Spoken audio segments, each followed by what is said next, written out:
How can we say? How can we sustain that meditation throughout the day? Sustain the meditation that we've had in the morning. Yeah. You are half in meditation, halfway not. Now, if you try to develop a state of fitness, then you are in meditation. Just a state of fitness. Whatever you say, just watch it. Just watching is the best way. And then you will be surprised that you will find that you are in another world. These people are in another world. You are seeing them from another world. Then you will have compassion for them. You will have pity for them. You may also not like them. It's all these feelings will come up to you. But you will be a person who will separate it from them.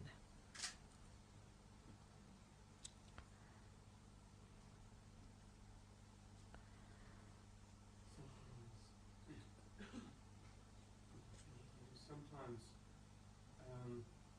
you can feel that you, in yourself, in your centre, you are all right, but you move in circumstances that cause a disharmony in some other part of you. That is the savikalpa state.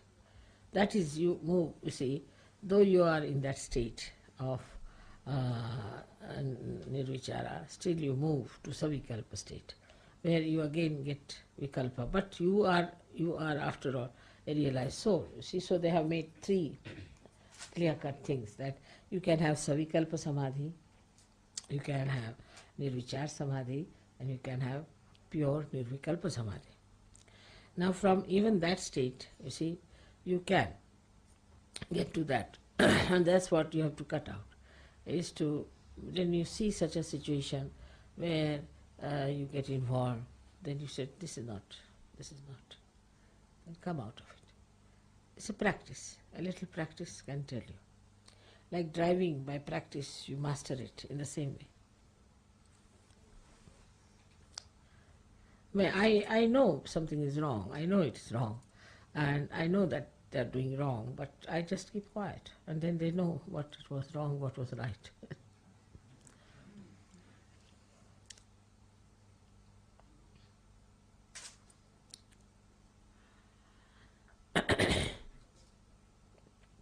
It's better to make others learn by mistakes than to tell them.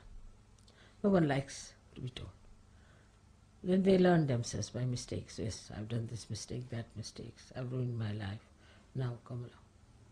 But if you tell them, they can be very reluctant or could be vindictive also.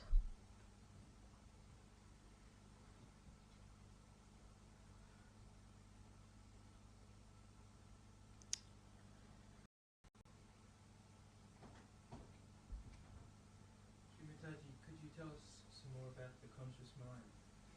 About the conscious mind? Conscious mind?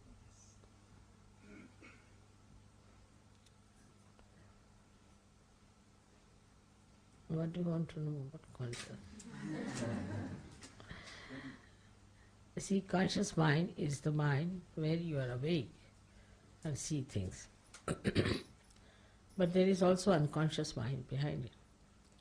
And there is a subconscious mind and there is supraconscious mind.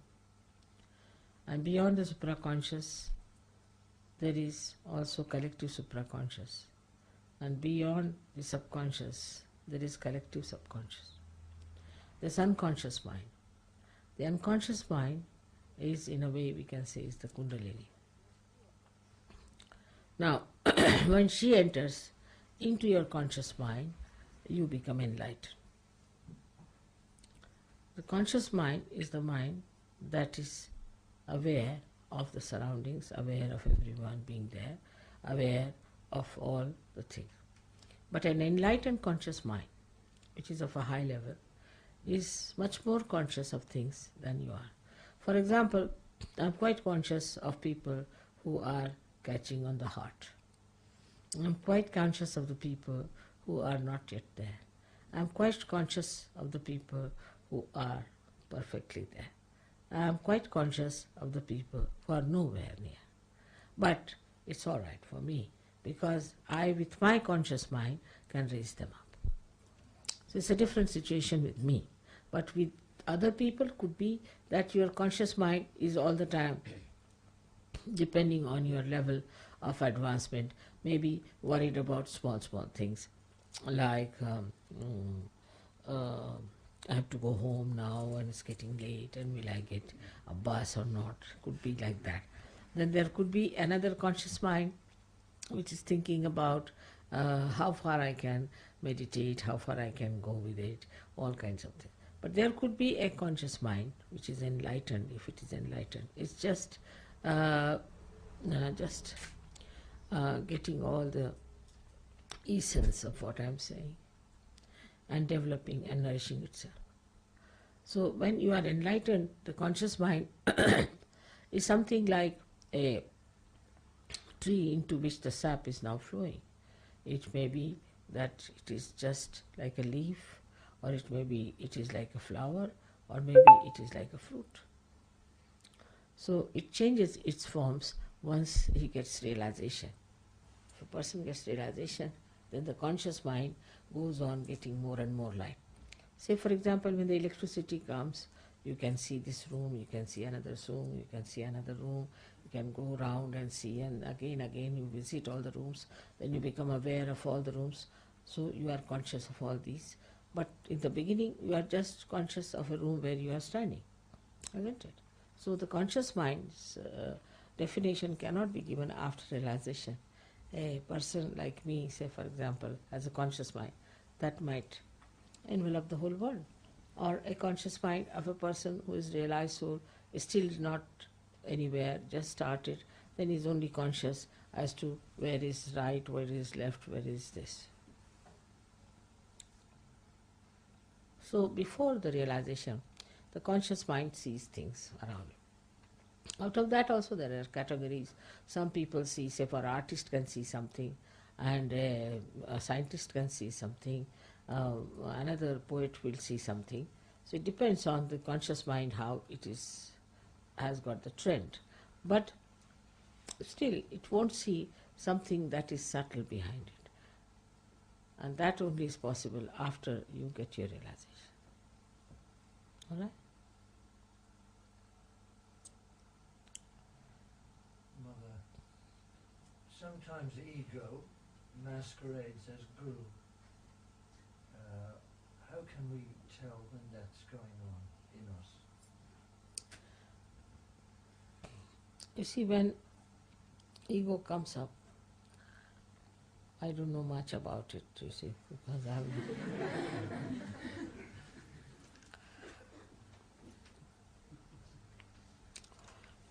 We can say when ego comes up, then a person becomes arbitrary. First thing is he becomes arbitrary. It start deciding, I'll have this, I'll have that, I like this. You see, this is the one thing. Secondly, it takes out itself from the collective. It becomes very arbitrary. Collective, it removes itself from. But the spirit is the other way now. Spirit is, it cares for the collective. It doesn't become arbitrary at all. And it never says, I like, I want. I drops out. See, you can easily see, very easily with your discrimination, that egoistical person is not even liked by the person who has ego.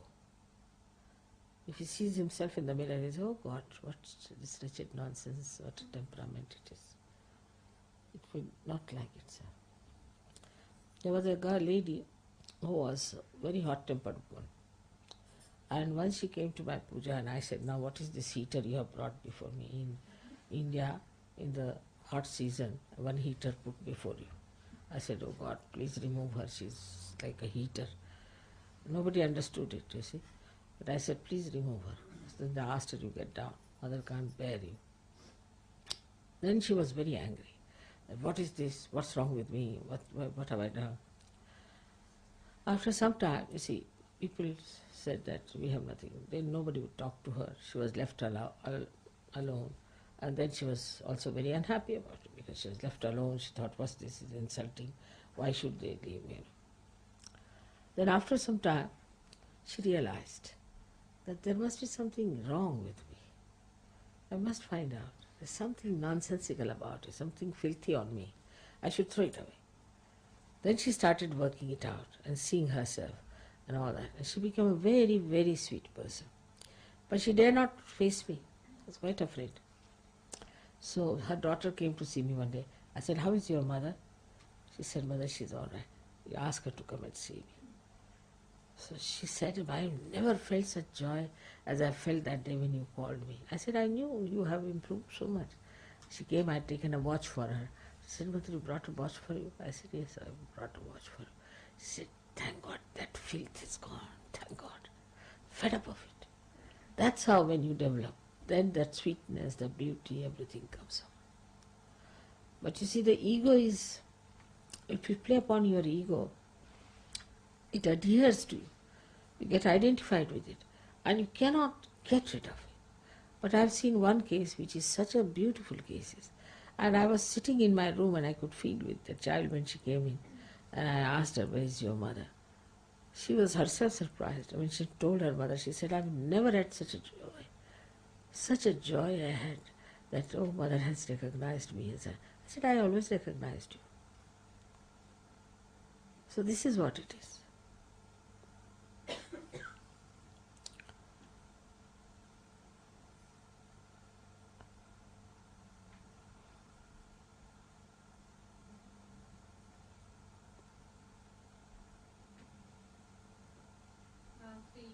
Saraswara is represented by the lotus flower. She said, You have to speak up. Stand up. "Please." The Saraswara is represented by the lotus flower. The Saraswara is represented by the lotus flower. Yeah. At the moment, is the lotus flower starting to lose its petals and the fruit develop? So that She seeds said, may be nourished? The Saraswara is represented by the lotus. And is the lotus at the moment, is the lotus losing its petals and the fruit developing? see, it is represented as lotus because our brain is like a lotus. Actually, if you cut it horizontally, you can see as if you have cut the petals. And if you cut it vertically, you can see that around the limbic area, it is just like petals of lotus. But when you are enlightened, what happens? They swell up and they open out, and they all have beautiful colors. They look like tongues of flames. It's very beautiful. Now the Sahasrara is open, and the lotus is open, and inside you find the fruit already there, kept, which is the Agya Chakra, which is there. You can see it very clearly. Agya is yellow, yellow covered, what should we say, like gold cap is the Agya there. Beautiful Agya is inside. Now the fruit of the lotus is later on we see, and I would say that is called as Bindu state, where you become a Bindu, a dot. It's a little dot, and that dot has to then grow. So it's the second stage starts when you become the fruit of the lotus.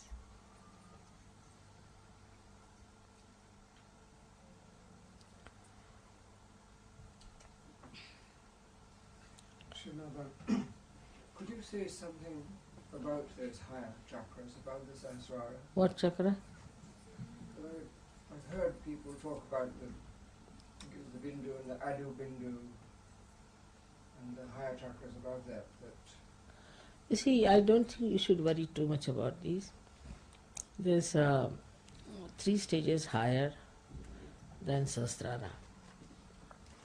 I would suggest just now, let us concentrate on Sahasrara is a better idea. But Bindu, Ardha Bindu and Valaya are the 3 stages in which one has to pass through later on. And you would pass gradually when you develop yourself horizontally. That's what we have started now. So let us keep to this idea that we have to develop ourselves horizontally. We should see how we affect the other person, how we influence the another person. For example, some people, as if they are very egoistical and all that, they may come in contact with you, say, oh, very nice person, charming person, this, that. But actually that person is just very physically maybe attractive, or maybe a little brilliant type of person, but doesn't have anything much in it. But if that person standing next to you changes the mood and temperament of another person, then you can say that this person has a spiritual personality. So let us see how you affect the nature. Flowers. You saw the miracle of the flowers that I performed for you the other day. In the same way, let us see what is the effect of your character on the trees, on your friends, or in the food that you make. Everything changes. It's very beautiful. So we have to see that, how it works out. I have known people who have never known what is poetry is. Suddenly they become poets. Some who were never musicians started singing so well. Like Christine, you know Christine, she never used to sing. She had a horrible voice. And suddenly she started singing like a cuckoo bird. So not only you, but on others, what effect is that? What others feel about you.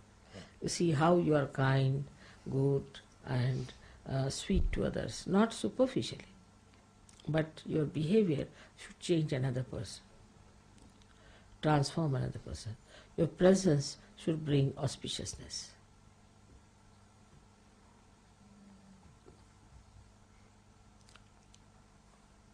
Mataji, when we read the poems of Kavi and the saints, we feel the heart of them in their poetry and the feelings for God. How can we develop that blissful awareness and love for one another? How can we develop that same heart that poets like Kabir have for you? How can we develop the same heart that these great poets have? Same heart as what? Kabir, the poet Kabir. Why not? See the handicap of Kabir. You have no handicaps. Kabir had no mother to tell him, no mother to love him, to look after him and tell him all these things. He had a guru. If you know Kabir's life, Kabir wanted to become the disciple of Ramananda Swami. But he was a Muslim or low caste or whatever it is. So he could not reach Ramananda Swami. The disciples would not allow him to go near Ramananda Swami. So one day Kabira went and slept on the steps of the river Ganges whole night in the cold, waiting for Ramananda Swami to come, because he used to always pass the same way. And his feet fell on Kabira. And he said, "Oh, my child, what are you doing here?" So Kabira got up and he said, "Sir, you have accepted me as your disciple today." He said, "Yes, I have." And then Ramananda Swami took him and he trained him into something great. You don't have these handicaps. Kabira never had anybody to support him or help him around. Actually, single-handed, he fought the whole world. Horrible people were around him. Even today, those who are in his place, in Patna, and all places where he lived, I was surprised that he described Kundalini as Surati, and they described tobacco as Surati. Such horrible, nonsensical people making fun of everything. There Kabira lived and developed that heart. You don't have all these handicaps at all. You all speak the same language, you live with the same ideas, you have your own mother to tell you everything, so you can develop the same heart as Kabira had.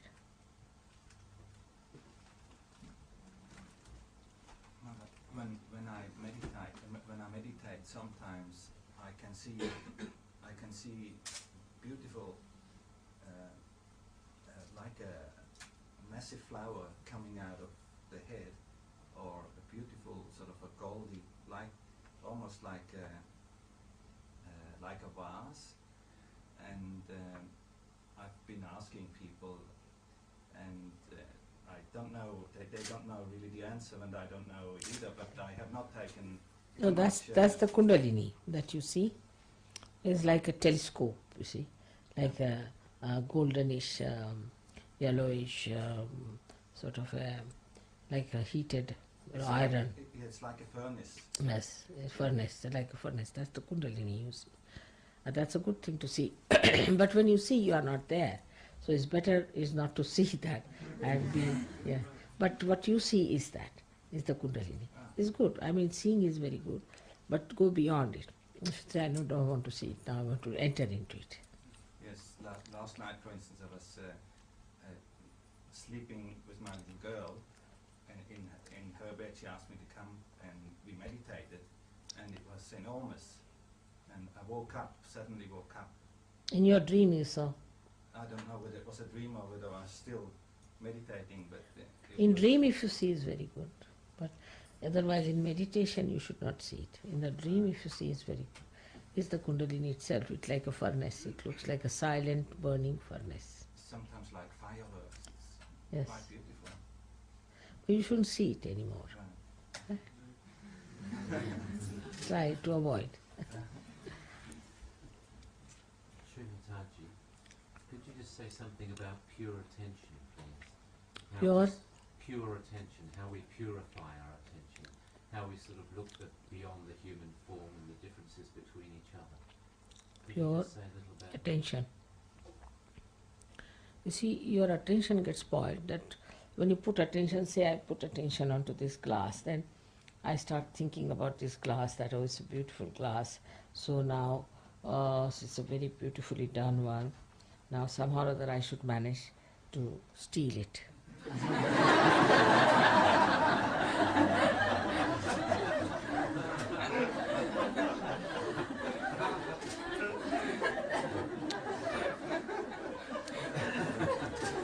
Then attention moves further. How can I manage to steal this?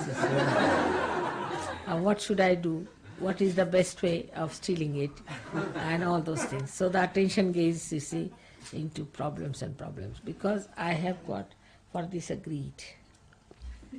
I develop a greed. How I developed? Because, you see, supposing I put my attention to it, and then a thought starts from there coming to me, a reaction as such. This gives you a reaction. Then you start seeing a beautiful Ganesha there. Then you say, oh, I have never seen one like this, like that. The thought starts to see coming from all this. And that thought comes into my mind and gives me ideas that I should do something like that to steal the glass, all right? Now, the pure attention would be that I just watch this without thinking. Anywhere that your attention goes and you start sort of getting involved into it or getting attached to it, you should try to just watch it without thinking, go into thoughtless awareness. Then you enjoy it the most. Now say for example these carpets are very nice. One thing would be if they belong to me, I would be worried how to insure them, or these people are sitting, that will be spoiled, this, that, all these thoughts will come into mind. Supposing these belong to you, then I'll think how to manage to take them with me somehow.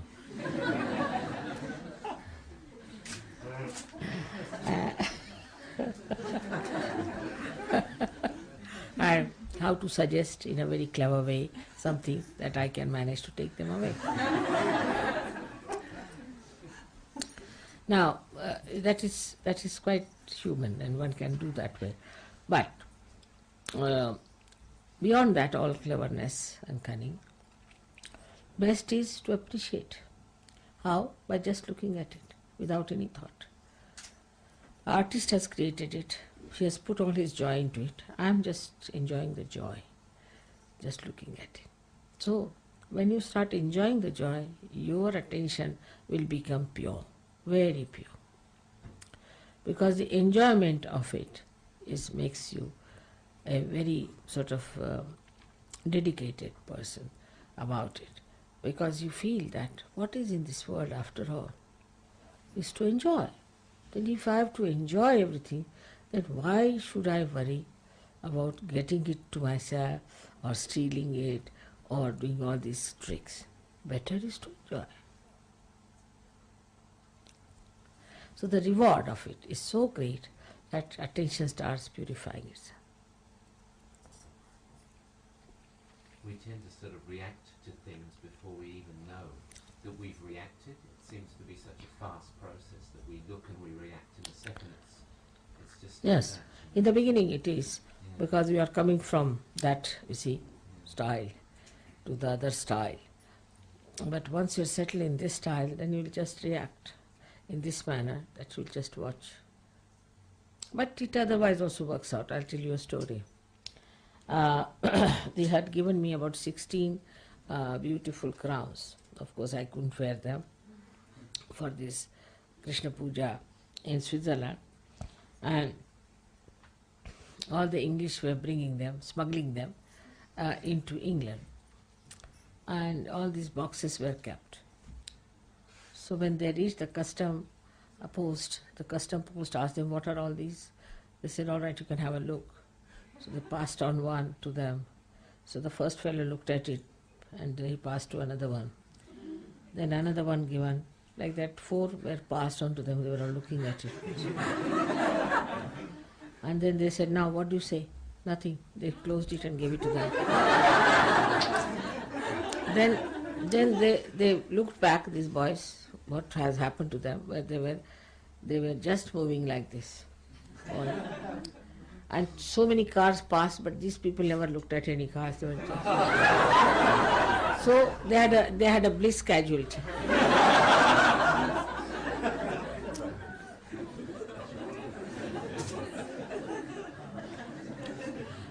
Also this can happen. Bliss casualty.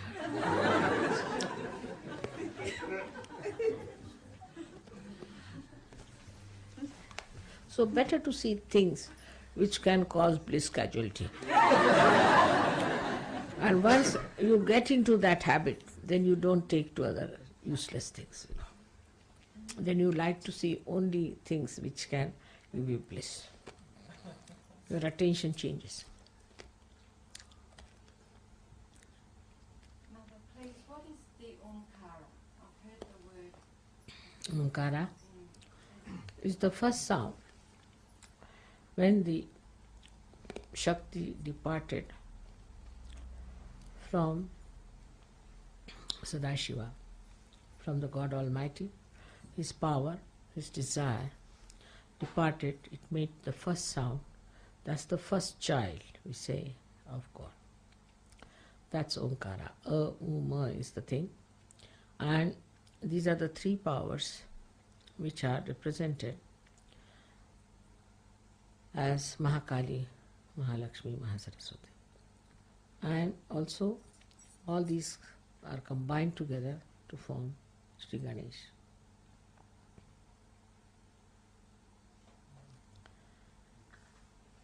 Mother, what is your vision for Sahaja Yoga? What is the? Your vision for Sahaja Yoga. What is your vision for Sahaja Yoga? This is the one started already. My vision for Sahaja Yoga is that all the good people, righteous people, God-loving people will rise above all that is useless, worldly, and reside in the heavens with all the blessings of God forever and ever.